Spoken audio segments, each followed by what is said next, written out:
Vai pegar as quatro do filho.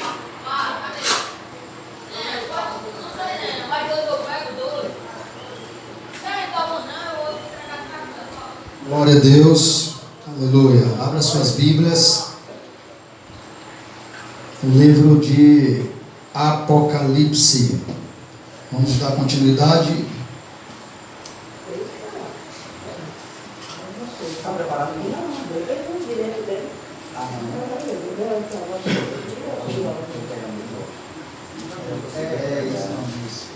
É o livro, a carta de Esmirna. Era o irmão David que ia pregar hoje, só que não houve tempo da preparação da mensagem, porque ele ia chegar um pouco hoje mais tarde. Eu prego hoje, o diácono prega domingo. É até bom, porque ele iniciou e eu termino a sessão das cartas. Hoje nós vamos falar da igreja de Esmirna. Falamos da igreja de Éfeso, de Pérgamo já. Agora vamos falar da igreja de Esmirna. A carta do apóstolo João enviada à igreja de Esmirna. O tema da mensagem é: ser fiel até a morte, dar-te-ei a coroa da vida. Amém? Vamos lá. Ao anjo da igreja em Esmirna, escreve estas coisas. Diz o primeiro e o último, que esteve morto e tornou a viver. Conheço a tua tribulação, a tua pobreza, mas tu és rico, e a blasfêmia dos que a si mesmos se declaram judeus e não são, sendo antes sinagoga de Satanás. Não temas coisas que tens de sofrer.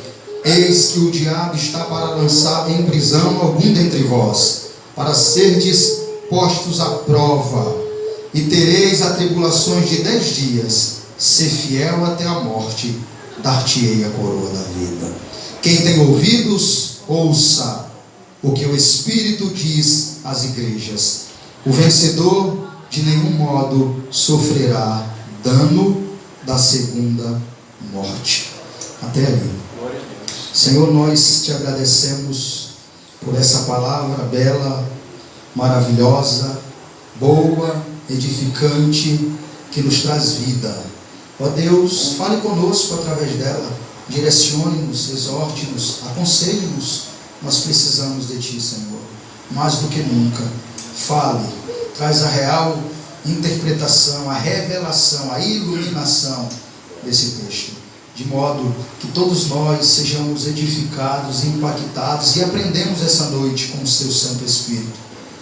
E o Teu nome seja glorificado, o Teu reino avance e a glória seja dada a Ti, hoje e para sempre, em nome de Jesus. Amém.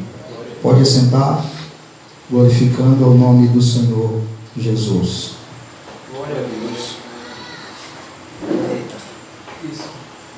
Pregamos domingo, Éfeso, e agora chegou a vez da igreja de Esmirna.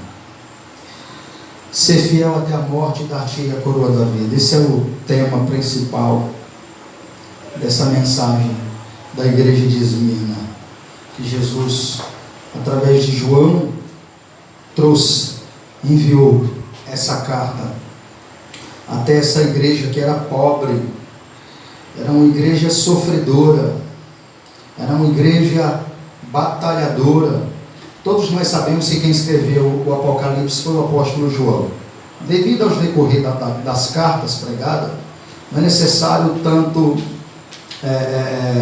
tanta introdução, porque na primeira mensagem já teve uma bela introdução, que foi a do diácono dele, na segunda também. Então, assim, sabemos que João, apóstolo, o último, está na ilha de Patmos, e lá ele recebe a revelação, a Apocalipse, que vem de uma palavra grega, revelatio, que significa as coisas que está por vir. João recebe a revelação do próprio Cristo, isso nos céus.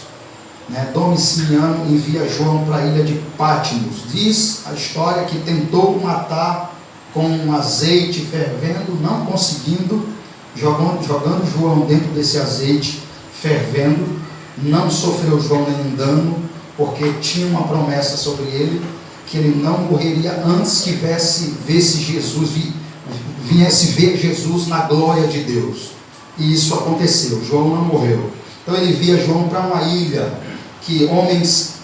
para que ele morresse lá, uma ilha abandonada, uma ilha desprezada, para que João viesse morrer de alguma doença ou esquecido lá. Só que é lá que, quando as portas da terra se fechou, Deus abriu uma porta nos céus para João e levou João em espírito, claro, e ele trouxe essa revelação que nós estamos abrindo aqui. Esse livro que você está lendo aqui comigo foi através desse amado apóstolo, o amado também, conhecido como o amado, aquele que era mais amado por Cristo, conhecido como aquele que reclinará a cabeça sobre o peito de Jesus, aquele que estava no Gólgota, aquele que Jesus disse: filho, eis aí a tua mãe, mãe, eis aí o teu filho. Então é esse João aqui, é ele que está com essa oportunidade de estar nos céus. Ele é o privilegiado, na verdade, de ver tamanha glória nos céus. Todos nessas alturas aqui, Tiago, Pedro, Marcos, Mateus, Judas, todos já haviam morrido. O apóstolo Paulo, ninguém mais nessas alturas estava mais vivo. O único apóstolo vivo nessas alturas era o apóstolo João, e ele está lá, preso, mas ao mesmo tempo livre, porque é através dele, da vida dele, que esse livro aqui foi escrito. João do Apocalipse. Então aqui ele está no céu. Quando ele sobe no céu, na ilha de Patmos, Jesus começa a falar diretamente com ele, dizer as coisas que iriam acontecer. E aqui foi uma das palavras que foram direcionadas ao apóstolo João: ao anjo da igreja de Esmirna escreve estas coisas. O anjo nós já sabemos quem é da igreja, foi dito aqui na quinta-feira, que o anjo representa o pastor. Agora a pergunta que fica é possível ser fiel até a morte no mundo carimbado pelo relativismo? O sofrimento revela quem é fiel e quem é conveniente. Aqui vemos uma igreja sofredora, perseguida, pobre, caluniada, aprisionada, enfrentando a própria morte, mas uma igreja fiel, que só recebe elogios de Cristo. Glória a Deus. Aqui nós vemos isso, uma igreja pobre, uma igreja aprisionada, enfrentando a própria morte, mas uma igreja fiel, que só recebe elogios de Cristo. Warren Wiersbe diz que a palavra Esmirna vem de mirra, uma erva amarga. Portanto, o nome da cidade é um nome bem apropriado para uma igreja que estava enfrentando perseguição. Tudo que Jesus diz nesta carta à igreja de Esmirna tem a ver com a cidade e com a igreja. Em primeiro lugar, vemos uma igreja pobre em uma cidade rica. Esmirna era a rival de Éfeso. Diz William Hendrickson, era a cidade mais bela da Ásia Menor. Esmirna era considerada o ornamento, a coroa e a flor da Ásia. Cidade comercial, onde ficava o principal porto da Ásia. O Monte Pagos era coberto de templos e bordejadas de casas formosas. Era um lugar de realeza, coroas de torres, uma magnífica arquitetura, com templos dedicados a Cibeles. Essa era uma deusa, era conhecida como a deusa da fertilidade, da natureza e protetora. Também conhecido como a cidade de Zeus, nós bem sabemos, considerado o senhor dos deuses e dos homens. Apolo também era um dos deuses que tinha lá, considerado como o deus do sol. Essa cidade tinha muitos deuses. Esculápio era outro deus que ficou conhecido como o bastão de Esculápio. Ele representa a árvore da vida, por incrível que pareça, está relacionado com o ciclo da vida e da morte.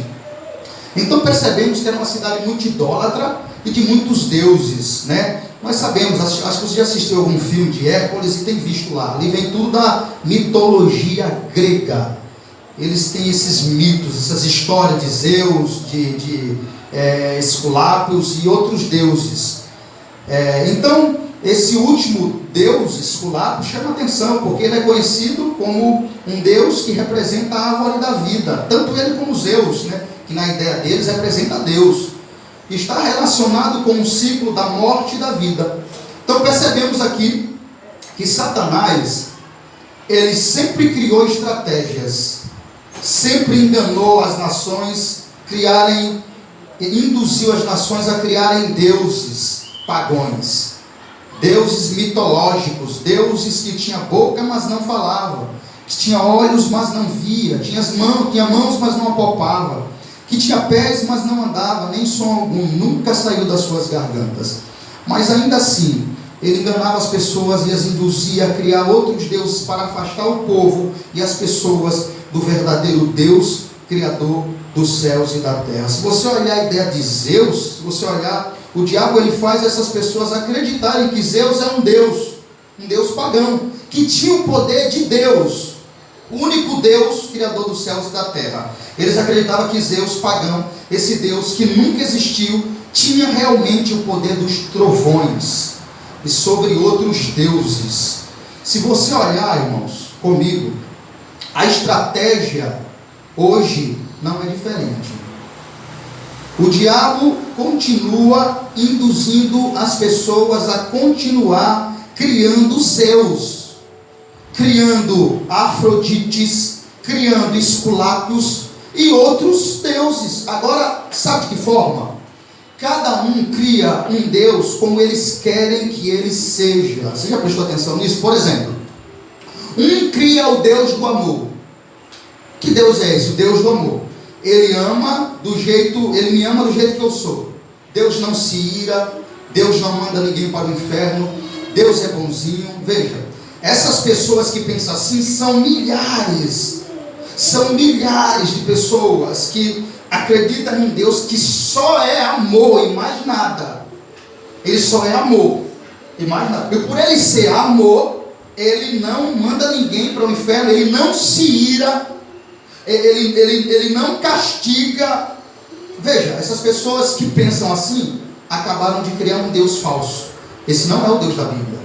Essas pessoas estão continuando criando deuses falsos, agora em seus corações e em suas mentes. O diabo ainda continua com essas estratégias. Já outros criam um Deus da prosperidade, um Deus que faz prosperar, um Deus que não castiga, um Deus que só quer que você fique rico, que você tenha a melhor vida aqui na terra, um Deus que não aceita que você passe por dificuldade, um Deus que não envia prova para você. Está vendo? Elas acabaram de criar outro Deus na mente delas. Esse não é o Deus da Bíblia, esse não é o nosso Deus, esse é um Deus falso. O Deus que conhecemos, nós conhecemos muito bem, ele é diferente. As dominações criam esse Deus. Você conhece algumas que têm criado Deus. Então preste atenção que o diabo não mudou a estratégia. Aí não é Esculápio, tá? Não é Zeus, mas são outros deuses que ele criou na mente deles. Então o diabo continua fazendo isso, enganando pessoas a criarem um Deus que se conforme à ideia delas. Todavia, o que acontece? Isso afastam cada vez elas do verdadeiro Deus Criador. Mas nós cremos na verdade, conhecemos ela e entendemos que só existe um Deus, e ele é o da Bíblia. E esse Deus, ao contrário desses deuses criados pelos idólatras pagãos daqui da Ásia Menor, também criados por essas pessoas que vivemos neste século, ele é realmente um Deus amoroso. É verdade, esse Deus é um Deus muito amoroso, como diz Salmos, mas ele também é um Deus que se ira todos os dias. Realmente ele é um Deus misericordioso e bom, mas também é um Deus de justiça e de juízo, e que castiga o seu povo, que castiga o ímpio, Ele é o Deus que mata, Ele é o Deus que faz viver. A vida pertence a Ele, está nas mãos dEle. Ele dá a quem quer, tira de quem quer e envia provações, até para provar o seu próprio povo.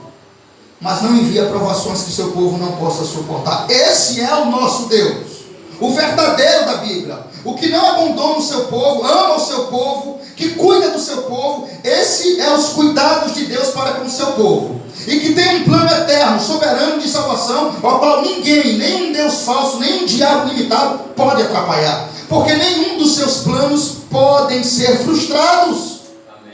Ele tem todo o controle na mão, Ele governa com todo o poder, com toda a autoridade. Ele é Rei dos reis, Senhor dos senhores, Senhor da terra. Ele faz o que quer, na hora que quer, porque Ele é Deus.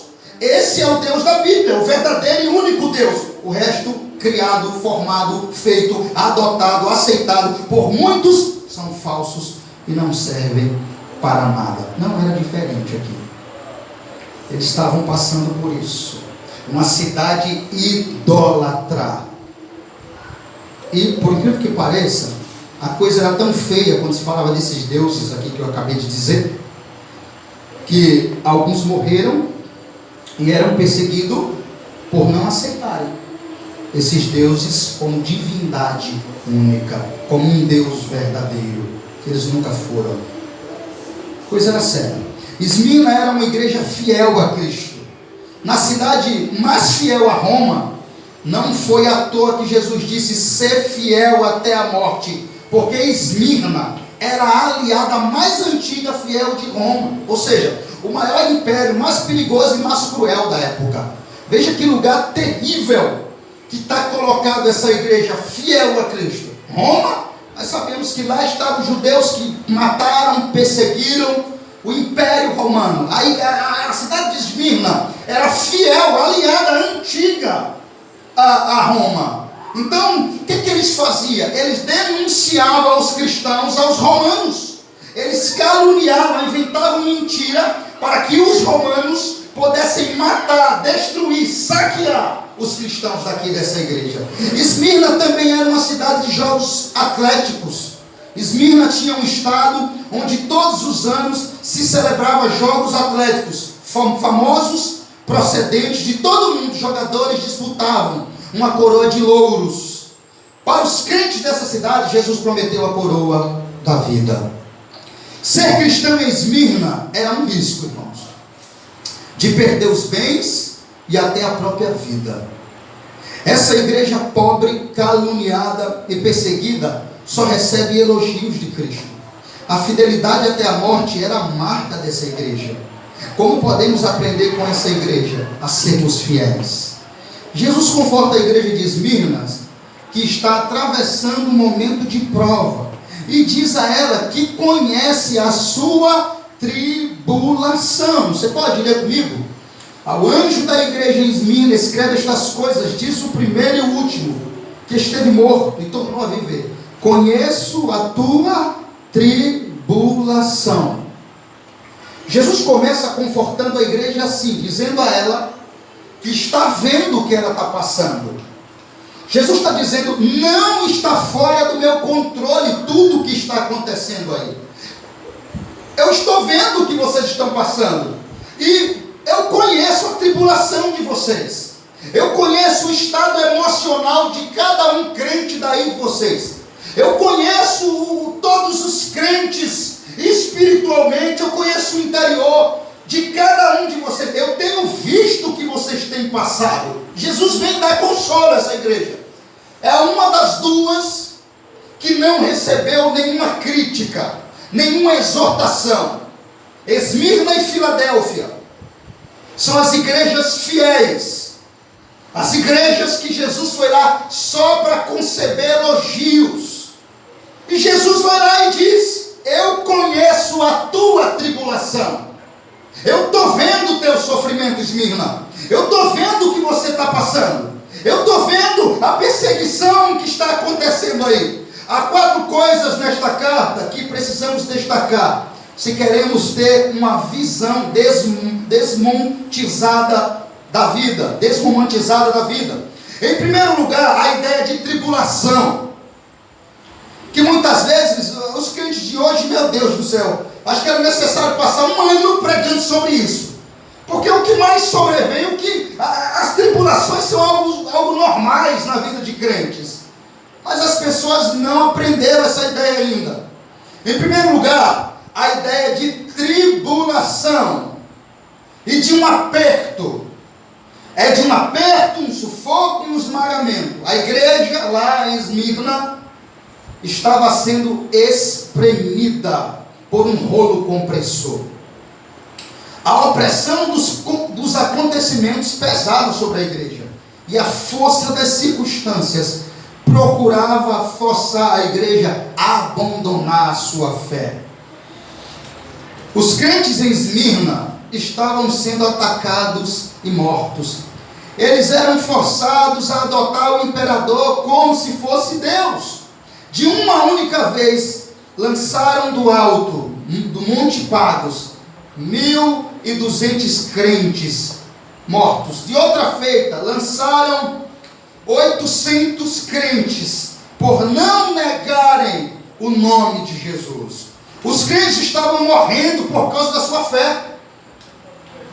Cerca de 50 anos depois desta carta aqui, o bispo da igreja de Esmirna foi queimado vivo.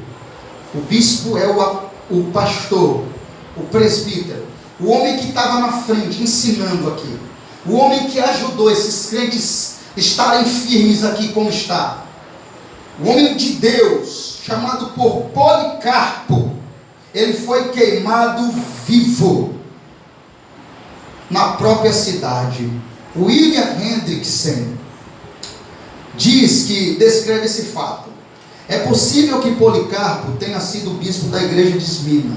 Naquele tempo, era um discípulo de João fiel até a morte. E dedicado, um líder, foi queimado vivo em uma fogueira no ano 155. A sua morte, pediram a ele que dissesse César é Senhor, antes de morrer. Mas ele recusou-se, então ele foi levado a um estádio e o procônsul insistindo com ele, dizendo: jura, maldiz a Cristo e eu te ponho em liberdade. Policarpo lhe respondeu: 85 anos eu tenho servido a Cristo e ele nunca me fez mal, só bem. Como então posso eu maldizer o meu rei e Senhor? Depois de ameaçá-lo com feras, o procônsul lhe disse: farei que sejas consumido pelo fogo. Mas Policarpo respondeu: ameaças-me com fogo que queima por 1 hora, e depois de um pouco se apaga. Mas tu és ignorante a respeito do fogo do juízo vindouro e do castigo eterno, reservado para os maus. Por que te demoras? Fazes logo o que queres. Assim Policarpo foi queimado vivo em uma fogueira. Aleluia, glória a Deus. A pergunta que nós fazemos e que não nos cala e que nós precisamos entender é o amor de Deus no meio da perseguição. Como entender o amor de Deus no meio da perseguição? Como entender o amor do Pai pelo seu Filho quando o entregou como sacrifício? Onde é sacrificado o amado, o amor se oculta. A paixão não a ausência, mas a ocultação do amor de Deus. Em segundo lugar, a pobreza da igreja de Esmirna. Leia comigo. Conheço a tua tribulação e a tua pobreza. Os esmirnianos não tinham somente a sua situação econômica ruim, mas dos confiscos das propriedades de bandos, hostes, que saqueava todas as suas rendas, que ganhavam a sua vida, perdiam a vida e também todos os seus bens. Eles tinham uma pobreza, uma situação terrível. O ambiente da igreja de Esmirna era hostil. A pobreza, é percebível aqui que a pobreza não é uma maldição. Tiago capítulo 2, versículo 5 diz que Deus elege os pobres do mundo para serem ricos na fé e no reino de Deus. Havia duas palavras para a pobreza: pocheia e pênia. A primeira representa a pobreza total, extrema. Era representada pela imagem de um mendigo agachado. Pênia Tênia é o homem que carece do superfluo, enquanto pocheia é o que não tem nem sequer o essencial. João usou a palavra pocheia para descrever a pobreza dos herminianos. Então veja que a pobreza dos crentes era um efeito colateral da tribulação. Ela vinha de algumas razões. Os crentes eram procedentes das classes pobres, e muitos deles eram escravos. Os primeiros cristãos sabiam que eram pobres absolutos. Os crentes eram saqueados, os seus bens eram tomados pelos perseguidores, como diz Hebreus capítulo 10, versículo 34. Vós compadeceste dos encarcerados, como também aceitastes com alegria o expolio dos vossos bens, tendo ciência de possuirdes-vos mesmo patrimônio superior e durável. A ideia de expolio aqui é ter os seus bens saqueados. Veja que a palavra de Deus em Hebreus vai dizer, o Senhor vai falar através de um autor que nós não sabemos bem quem escreveu, que eles estavam compadecendo dos encarcerados, como também aceitaste com alegria o expolio dos vossos bens, o saqueamento dos vossos bens. Por quê? Tendo em ciência de possuirdes vós mesmo patrimônio superior e durável, que é o reino dos céus. Por sua fidelidade a Cristo, perderam seus lucros fáceis, que foram para as mãos de outros. Veja, a mais rica igreja era uma igreja pobre. Isso porque os crentes vinham das classes mais baixas. Pobre também porque muitos dos membros eram escravos. Pobres porque seus bens eram tomados, saqueados. Pobres ainda porque os crentes eram perseguidos e até jogados nas prisões. Pobre finalmente porque os crentes não se corrompiam. Era uma igreja espremida, sofrida e acuada. Embora a igreja fosse pobre financeiramente, era rica dos recursos espirituais. Não tinha tesouros na terra, mas os tinha no céu. Aleluia. Glória a Jesus Cristo. Era pobre diante dos homens, mas rica diante de Deus. A riqueza de uma igreja não está na pujança do seu templo, da beleza dos seus móveis, ou na opulência do seu orçamento projencial, na projeção social dos seus membros. A igreja de Laodiceia considerava-se rica, mas Jesus disse que ela era pobre. A igreja de Filadélfia tinha pouca força, mas Jesus colocou diante dela uma porta aberta. A igreja de Esmirna era pobre, mas aos olhos de Deus era rica. Enquanto o mundo avalia os homens pelo ter, Jesus os avalia pelo ser. Não é assim? Ao anjo da igreja de Esmirna escreve estas coisas de primeiro e último, que esteve morto e voltou a viver. Conheço a tua tribulação e a tua pobreza, mas tu és rica. Aleluia. Ela era pobre aos olhos dos homens. Aos olhos das pessoas era uma igreja pobre, coitada, acuada, mas aos olhos de Cristo, que é o verdadeiro diagnóstico, essa igreja era rica. Rica não de bens materiais, mas rica porque era uma igreja cheia do Espírito Santo de Deus. Aleluia. Por isso ela era rica. E o que é que vale? É o diagnóstico do homem ou o diagnóstico de Deus? Irmãos, para Deus, uma igreja rica não é uma igreja de pujança, de uma beleza de templo. Não, o Senhor não está olhando isso. Deus não está vendo isso. Deus quer uma igreja muito simples, com paredes não tão bonitas, mas que ela seja rica em amor, rica em santidade, rica em pureza. É isso que Jesus quer. E Esmirna era assim. Jesus elogia Esmirna não pelo templo belo, não pela beleza ou a riqueza, mas por ser uma igreja fiel, por ser uma igreja rica, de ser cheia de Jesus, por amar Jesus. Glória a Deus. Glória a O Jesus. que nós percebemos aqui é que enquanto o mundo avalia os homens por ter, no mundo você é avaliado por ter. O que você tem é o que você vale. Jesus avalia pelo ser. O que importa é ser rico para com Deus. O que importa é ajuntar tesouro nos céus. O que importa é ser como Pedro. Eu não tenho ouro, eu não tenho prata, mas o que eu tenho, isso te dou. Em nome de Jesus, levanta-te e anda. Aleluia. importa é ser rico para com Deus. A igreja de Esmirna era pobre, mas fiel. Era pobre, mas rica diante de Deus. Era pobre, mas possuía tudo e enriquecia a muitos. Era essa a igreja aqui. Era pobre, necessitada, carente. Mas Jesus não olha isso. Está vendo que a igreja pode ser rica no localzinho de churuco, sem muita regalia. Meu irmão, a riqueza da igreja não está nas roupas, na pujança, nos bens materiais. A riqueza da igreja para Cristo está no coração dela, está na santidade dela, está na retidão dela.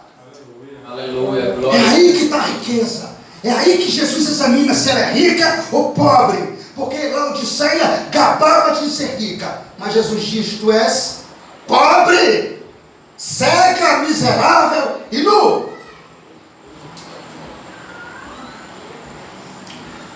Então, irmãos, o que importa não é o nosso diagnóstico. Não é o diagnóstico das pessoas. Jesus quer uma igreja rica. Eu fico olhando isso. Às vezes eu fico me perguntando. Essas cartas é um show, irmãos. Essas cartas é um tratado teológico. Não existe, eu acho, igual para a igreja.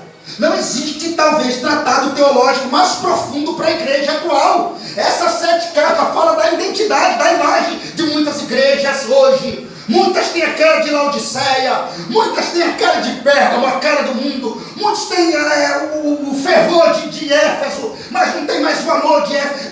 Irmãos, um tratado teológico impressionante, impactante. Aqui está uma igreja fiel ao Senhor, pobre. É uma igreja que não tinha muitos recursos, é uma igreja que não tinha muita pujança, que não tinha muitos móveis, muitas coisas para você olhar e admirar. Que belo templo, que beleza. Não, mas a beleza estava dentro do povo, a beleza estava no coração do povo. Era uma igreja pobre que enriquecia muitos. Glória a Deus. Glória a Deus. Oxalá, irmãos, que nós possa ser assim. Que a nossa riqueza não esteja no exterior, mas no interior. Que a nossa beleza, irmão, esteja no nosso coração. Essa igreja era bonita, era bela, era rica no coração. Aleluia. Olha lá, Jesus dizendo: calma, calma, eu conheço a tua tribulação, eu conheço a tua pobreza, mas eu vou te dizer uma coisa: tu és para mim rica. Aleluia. Vocês é rica. Vocês não é pobre como vocês pensam que é. Esmirna, quem está dizendo é o rei dos reis, Senhor do Senhor. Não ligue para o diagnóstico que está sendo feito aí. O meu diagnóstico é o que vale para mim. Vocês é mais do que rica. Interessante, irmãos, é que é o contrário de Laodiceia. Laodiceia, que igreja rica, próspera. Lá estava a pujança do templo. Lá você entrava lá, você acho que chamava mais atenção a pregação do que a beleza do templo do que a pregação lá em Laodiceia. Que a riqueza, a pregação, era uma igreja cara do mundo. Não tinha amor, não tinha santidade. Cristo estava fora dela, mas era rica. Era rica. Muitas igrejas hoje, irmãos, estão assim, enriquecida. Templos que se preocupam com a pujança, com a boniteza, mas você precisa ver que coisa terrível quando você entra lá. Já passou por igrejas que você vê que é bela, mas você sabe como é feio o que é pregado lá. E Jesus não está querendo ver isso. O que Jesus quer ver é quando ele entrar na igreja, a beleza da igreja, a santidade, o amor, a entrega, a retidão. E essa igreja aqui é a cara de Cristo. Pois se Pérgamo era a cara do mundo, Esmirna era a cara do Aleluia. Senhor Jesus Cristo. Glória a Deus. Essa igreja exalava o perfume de Cristo, pobre, humilde, mas essa igreja tinha a cara do seu mestre, ela tinha identidade do Senhor, tanto que o Senhor vai lá e diz: você é rica, vocês me amam, a minha palavra está em vocês, e mesmo sendo pobre, tem enriquecido a muito. Enquanto Laodiceia era rica e não enriquecia ninguém, porque aos olhos de Deus era pobre, cega, miserável e nu. Isso que Laodiceia era aos olhos de Deus. Vamos lá. Eu conheço e a blasfêmia dos que a si mesmos se declaram judeus, e não sendo antes sinagoga de Satanás. Você pode ler comigo: conheça a tua tribulação e a tua pobreza, mas tu és rico, e a blasfêmia dos que a si mesmos se declaram judeus e não são, sendo antes sinagoga de Satanás. Primeiro Jesus vai lá, o anjo da igreja, já não é mais, talvez, Policarpo aqui, ou podia ser, acredito que não era mais Policarpo, como disse, depois de 50 anos, essa igreja Policarpo tinha morrido. Então, há um líder que talvez foi preparado por ele lá. Jesus envia a carta e diz ao primeiro, e preste atenção que sempre há uma identificação no começo da mensagem, ele se identifica. Por que ele faz isso? A igreja em Esmirna escreve estas coisas. Vai, João, escreve. Diz. Quem está dizendo? Quem está dizendo é o primeiro e o último. Você quer mais uma declaração dessa para quê, hein? Aquele que era, aquele que é e aquele que há de vir. Diz, João escreve. Mas diz quem está escrevendo. Quem escreve para vocês é o primeiro, aquele que foi antes de todas as coisas, e o último, o consumador e o totalizador, aquele que começa e aquele que acaba. Quem está escrevendo para você é o primeiro, aquele que foi antes de todas as coisas, e aquele que consuma, que traz a totalidade, todas as coisas, para mostrar quem é que está escrevendo. Escreve: aquele que foi morto e voltou a viver, Cristo.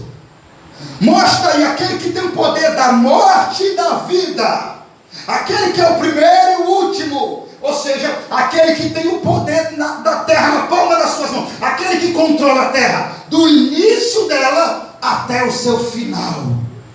É isso que ele está querendo mostrar aqui. Diz a ele que quem está enviando a carta é aquele que tem o poder de todas as coisas na palma das mãos. O primeiro que começou todas as coisas, e o último, aquele que cuida, que criou, que controla, do começo da humanidade até o seu final. Aleluia. É ele que está escrevendo. Consola os crentes aí. Diz que eu conheço a tribulação deles. Diz que eu conheço a pobreza também. Mas diz que eles são ricos.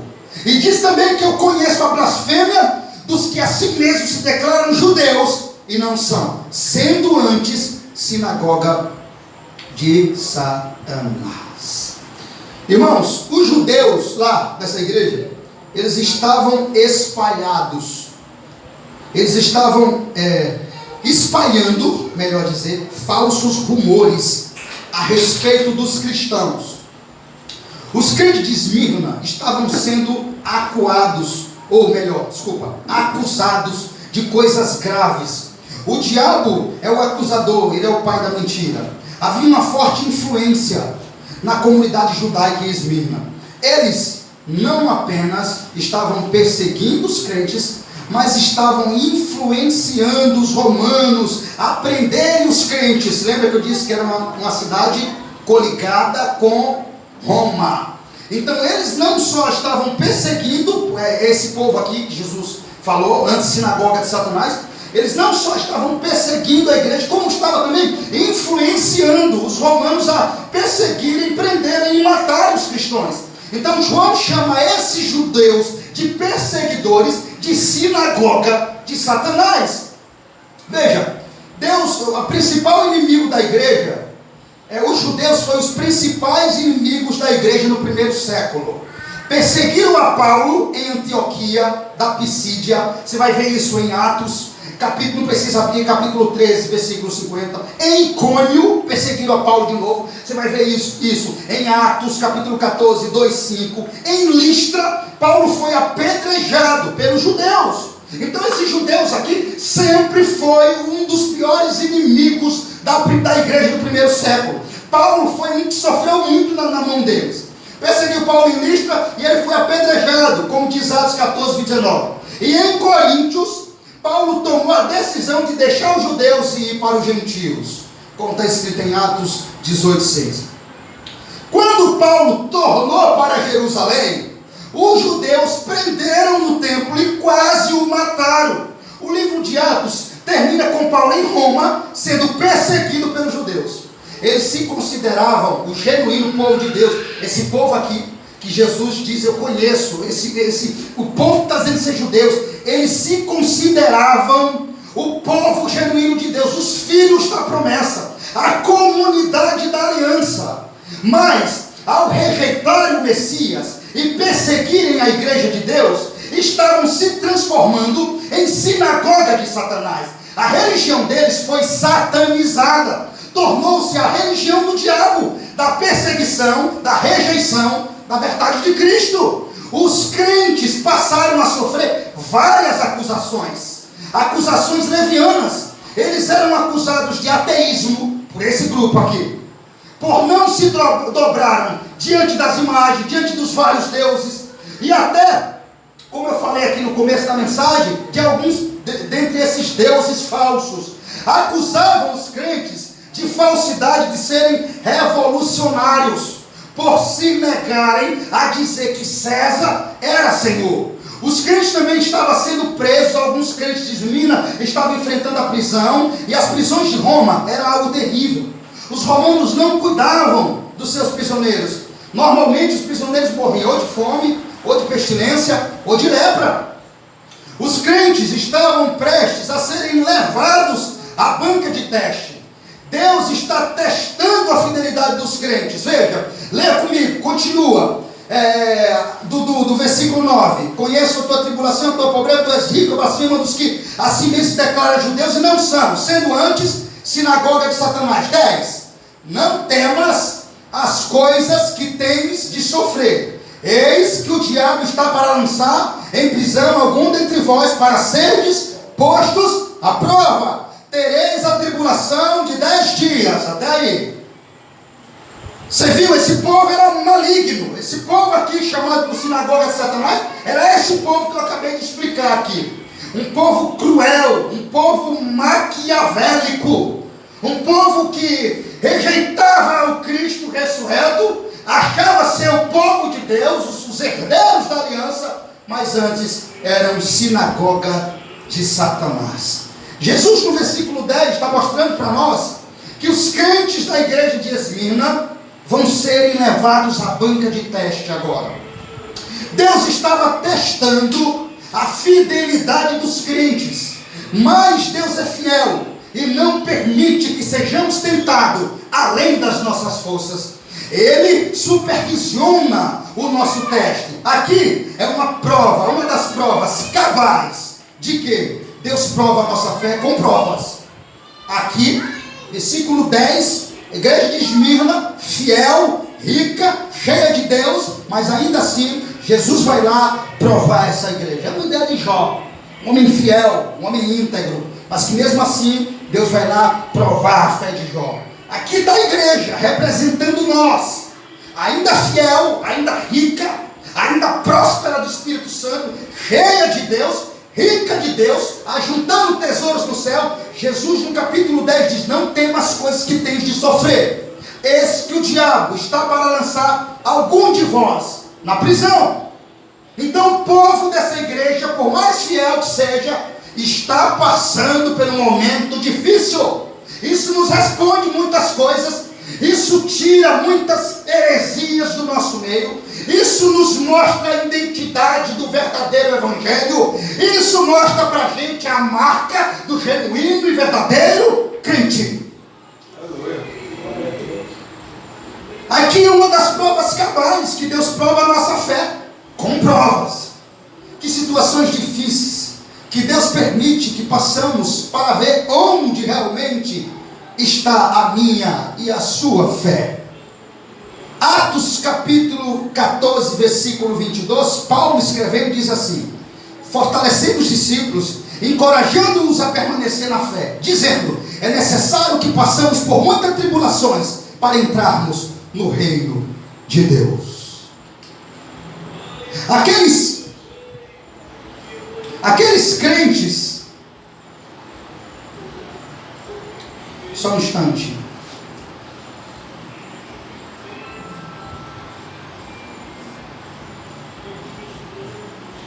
Aqui. Aqueles crentes eram pobres, perseguidos, caluniados, presos, e agora estavam sendo encorajados a enfrentar a própria morte. Presta atenção. Além de serem pobres, perseguidos, caluniados, pouca coisa ou muita? Muita coisa até aqui. Pobres, perseguidos, caluniados, presos. E agora? Qual é a próxima? Jesus vai lá e encoraja eles. João escreve para eles, João. Alguns vão ser presos aí. O diabo vai lançar algum deles na cadeia. Agora eles estão sendo encorajados a enfrentar a própria morte, se for preciso. A questão em destaque aqui não é ser fiel até o último dia. Vamos lá, vamos ler toda, até o final aqui da sessão. Não temas coisas que tens de sofrer. Esse que o diabo está para lançar em prisão algum dentre vós, para seres postos à prova. Tereis a tribulação de 10 dias. Ser fiel até a morte, e dar-te-ei a coroa da vida.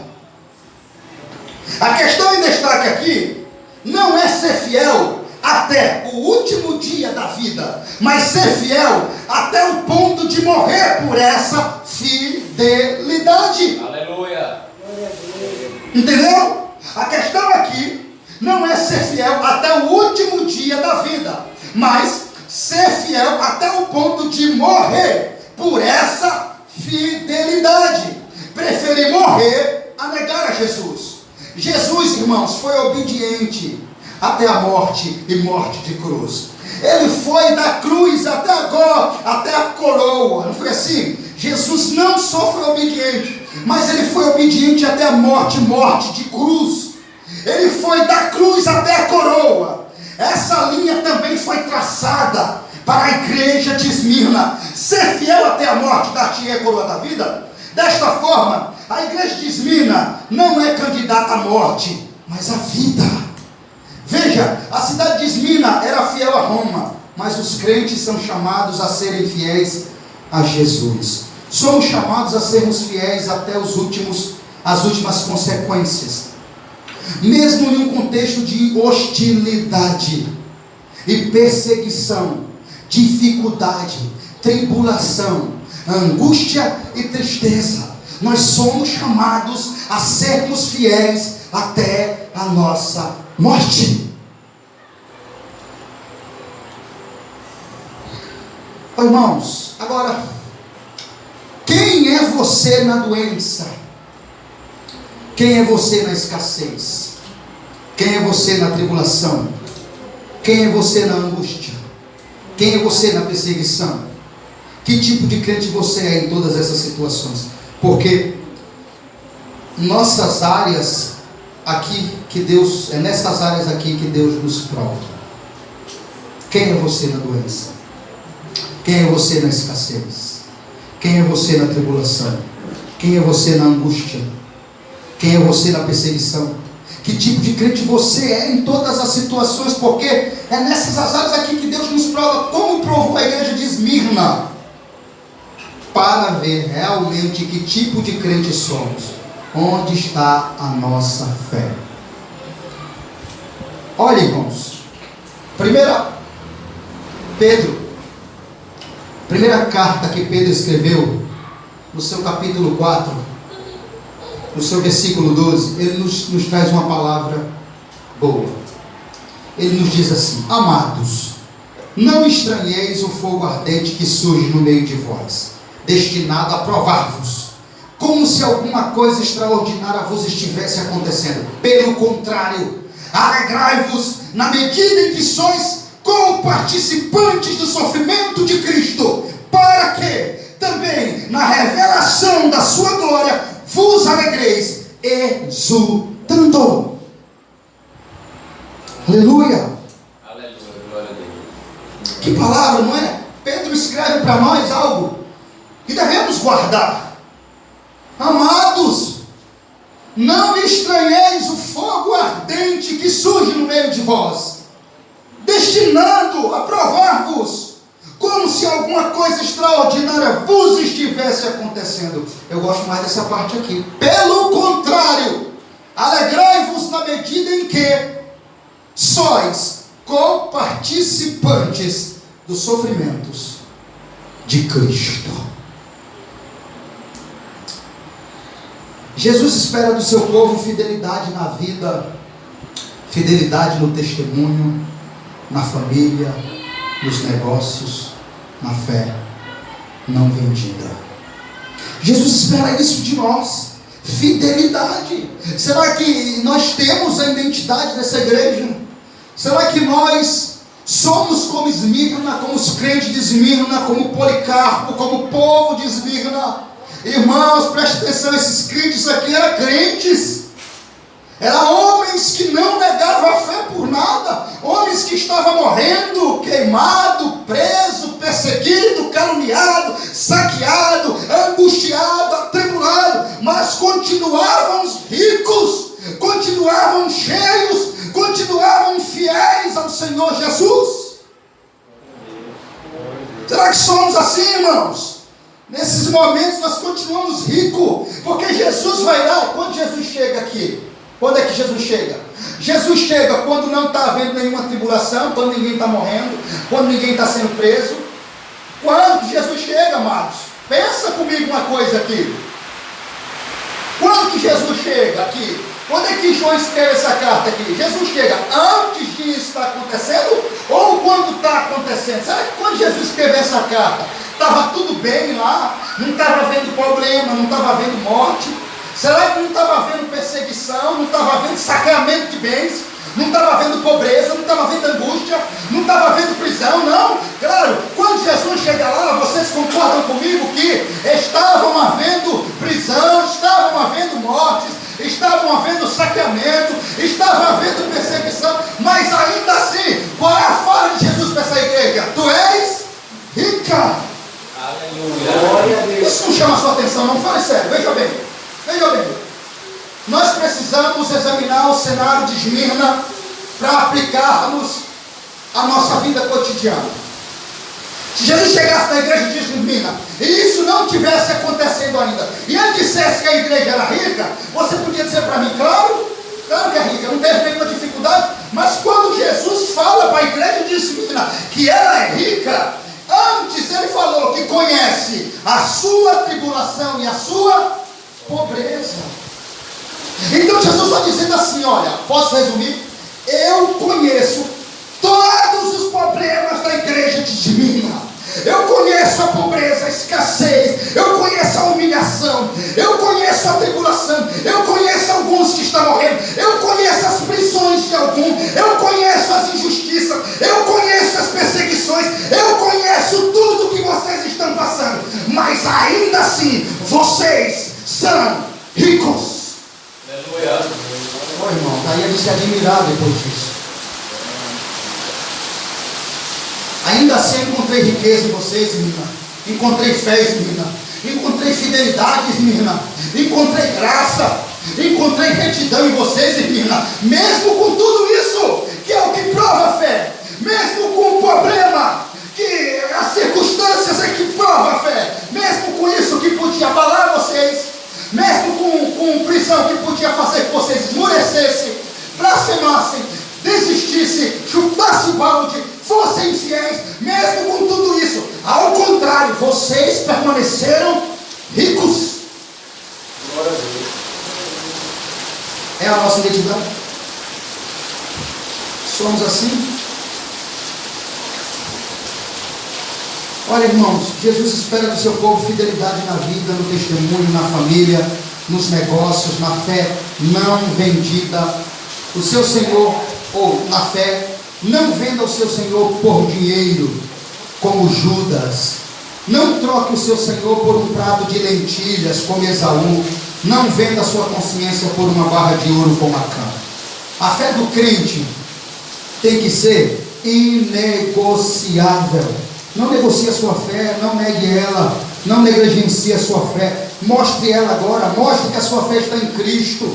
Mostre que ela não depende das circunstâncias para ser demonstrada.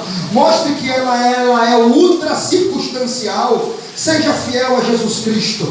Ainda que custe o seu namoro, ainda que custe o seu emprego, ainda que custe o seu sucesso, ainda que custe o seu casamento, ainda que custe a sua vida,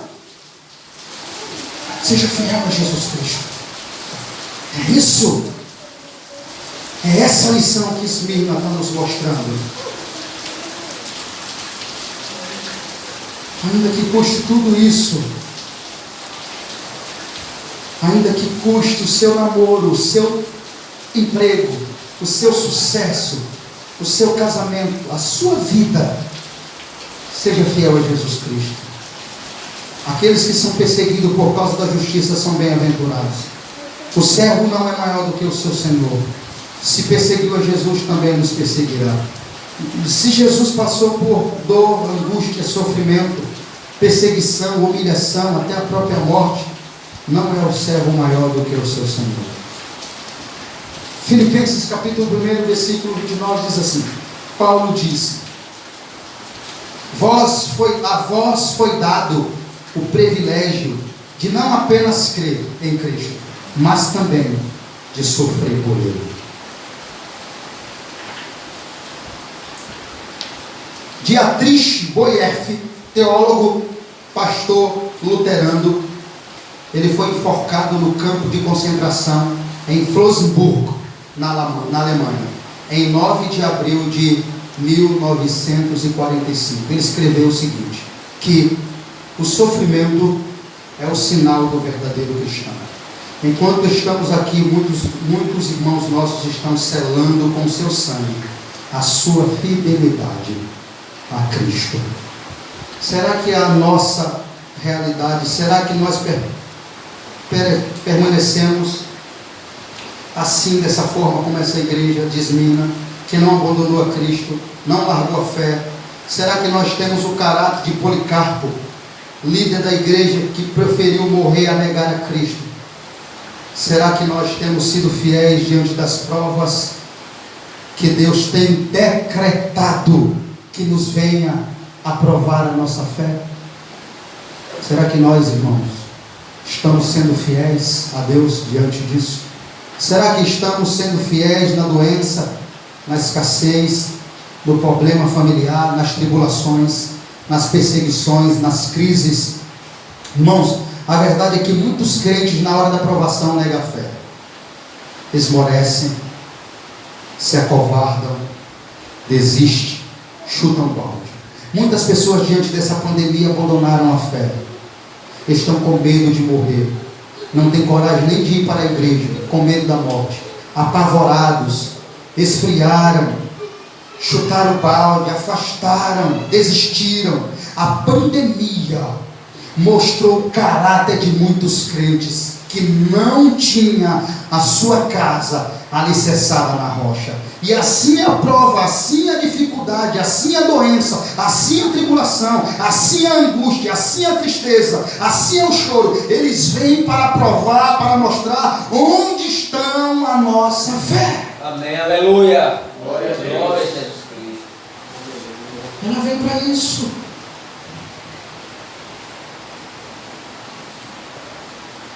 Irmãos, as nossas vidas não estão soltas ao léu. O nosso Senhor não dormita nem dorme. Ele está olhando para você. Ele sabe o que você está passando. Ele conhece a sua tribulação. Ele sabe as suas lutas. Ele acolhe as nossas lágrimas.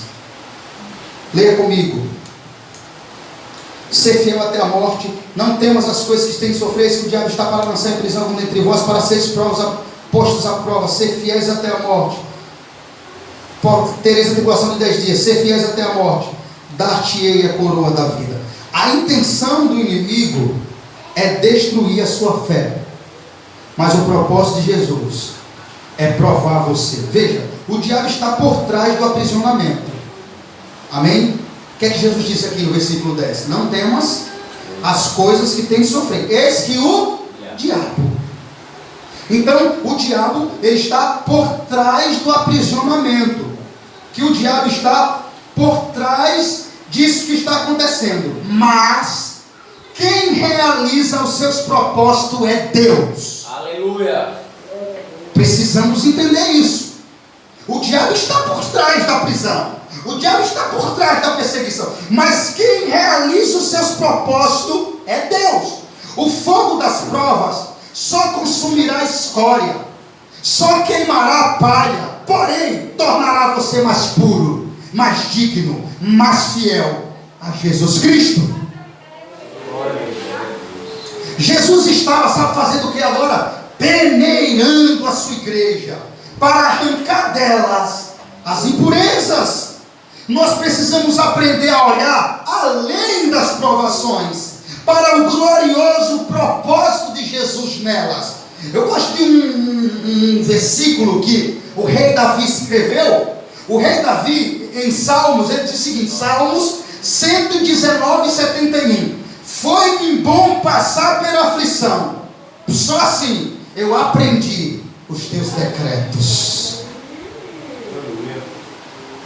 Ou para aprender os teus decretos. O Senhor, irmãos, presta atenção, o Senhor não poupa da prisão, mas usa a prisão para fortalecer você.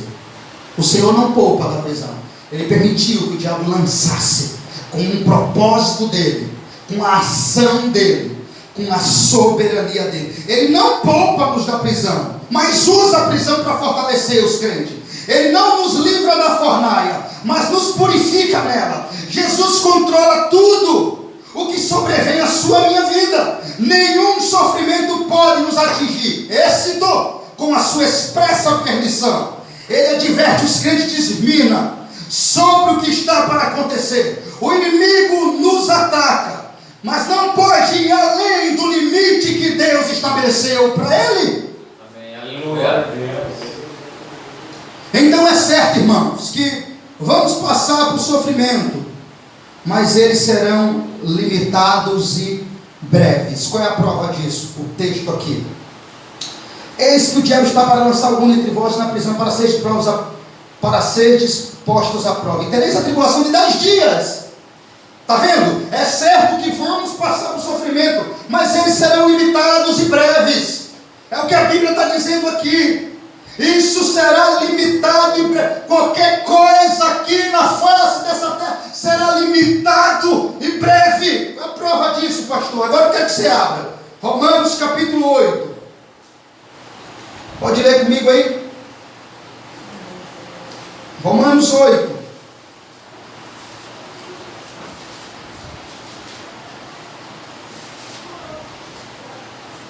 Romanos 8,16 está escrito assim: porque para mim, Paulo escrevendo, tenho por certo, como é? Paulo disse, olha, para mim, eu tenho por certo, que os sofrimentos do tempo presente, o sofrimento, tribulação, perseguição, angústia, qualquer problema que sobrevenha à sua vida, eu tenho por certo que o sofrimento do tempo presente não pode ser comparados com a glória a ser revelada em nós. Agora, vai para 2 Coríntios.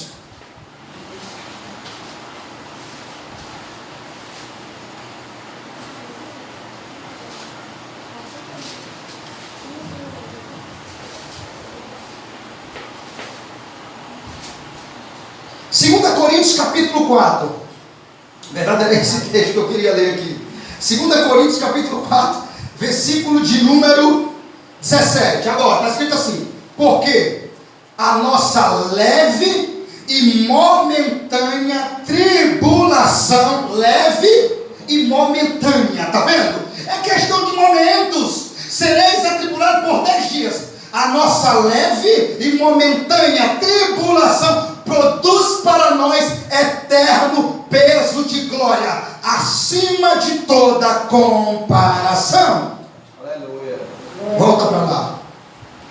Louvado seja Deus. É leve e momentâneo qualquer coisa que nós viemos enfrentar aqui. Leve e momentâneo. Então é certo que nós vamos passar por sofrimento, vamos passar por sofrimentos, mas eles serão breves. Por final, leia comigo, versículo 11.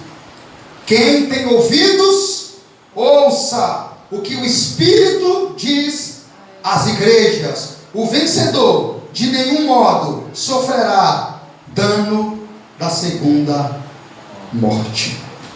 Quem tem ouvidos, ouça. Irmãos, Jesus concluiu a sua mensagem à igreja de Esmirna. Amém? Amém. Dizendo o quê? Ele conclui dizendo o quê? Quem tem ouvidos, ouça o que o Espírito diz às igrejas. Cada igreja tem necessidade de um sopro especial do Espírito Santo de Deus.